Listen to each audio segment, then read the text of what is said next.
పూరా local. Welcome to పూరా local. Operation Sindoor జరుగుతున్న సమయంలో సుమారు 50 మంది ఉగ్రవాదులు భారత్లోకి చొరబడేందుకు ప్రయత్నించగా వారి ప్రయత్నాలను బీఎస్ఎఫ్ చాకచక్యంగా తిప్పికొట్టింది. ఈ విషయాన్ని బార్డర్ సెక్యూరిటీ ఫోర్స్ ధృవీకరించింది.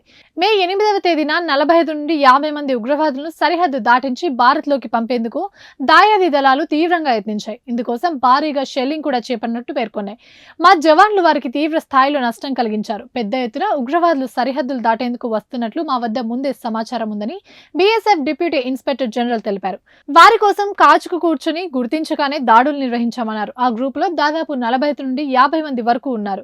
వారు మా వైపుకు రాగానే అదును చూసి వారిపై తీవ్ర స్థాయిలో విరుచుకుపడ్డామన్నారు ఆయన. తాము ఊహించినట్టే తమ పోస్టుల నుండి వారు భారీ స్థాయిలో కాల్పులు మొదలుపెట్టారు. ఈ క్రమంలో తాము అత్యంత ఖచ్చితత్వంతో కాల్పులు జరిపారని, దీంతో వారు తమ పోస్టులను వదిలేసి పారిపోయారని వెల్లడించారు. కేవలం గంటన్నర వ్యవధిలోనే వారికి బుద్ధి చెప్పారని, వారి బంకర్లు ఆయుధాలను ధ్వంసం చేసినట్టు తెలిపారు. మరోసారి ఉగ్రవాదులు వస్తే 10ంతల శక్తితో తిప్పికొట్టేందుకు జవాన్లు సిద్ధంగా ఉన్నారన్నారు. దీనికి సంబంధించి బీఎస్ఎఫ్ కు స్పష్టమైన ఆదేశాలు కూడా ఉన్నాయి. బీఎస్ఎఫ్ లోని మహిళా జవాన్లు కూడా పురుషులతో సమానంగా శత్రువులపై పోరాడే బాధ్యతలు నిర్వహించారు. వారిని చూస్తే తమకు ఎంతో గర్వంగా ఉందని డీఐజీ వెల్లడించారు. ఇవి ఇప్పటివరకు నా అప్డేట్స్. మరిన్ని అప్డేట్స్ కోసం చూస్తూనే ఉండండి పూరా లోకల్.